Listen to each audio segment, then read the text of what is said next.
Hello guys, welcome back to our channel. Suryamangalam തറവാടും സ്വത്തുക്കളും എല്ലാം തന്നെ തൻ്റെ പേരിലാകാനായി ദുർമന്ത്രവാദിയുടെ അടുത്തെത്തിയിരിക്കുകയാണ് അംബിക.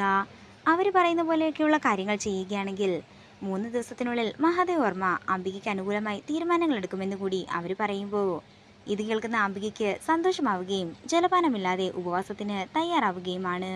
അങ്ങനെ അംബിക പ്രാർത്ഥിച്ചുകൊണ്ടിരിക്കുന്ന സമയത്ത് പെട്ടെന്ന് തന്നെ ആ ദുർമന്ത്രവാദി അംബികയുടെ അടുത്തേക്ക് ചെന്ന് പറയുകയാണ്, ഞാൻ പറഞ്ഞില്ലേ നിന്നോട് കബഡി നിർത്തിയപ്പോൾ ഉണ്ടായ കാര്യങ്ങളെല്ലാം? ഞാൻ പറഞ്ഞില്ലായിരുന്നോ നിന്നോട് ഇതിനൊക്കെ അർഹതപ്പെട്ടവൻ വേറെയാണെന്ന്? ആ അർഹതപ്പെട്ടവൻ തിരികെ വന്നിരിക്കുകയാണ്. ഇത് കേൾക്കുന്ന അംബിക ഞെട്ടലോടെ നിൽക്കുന്നു.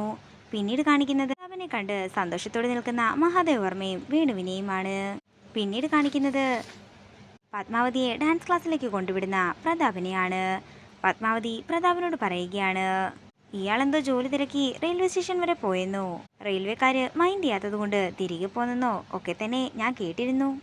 ഇതൊക്കെ കേൾക്കുന്നുണ്ടെങ്കിലും മറുപടിയൊന്നും പറയാതെ നിൽക്കുകയാണ് പ്രതാപൻ.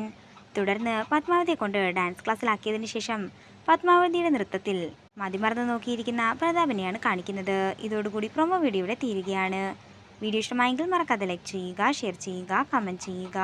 കൂടുതൽ സീരിയൽ അപ്ഡേറ്റ്സിനായി മറക്കാതെ സബ്സ്ക്രൈബ് ചെയ്യുക.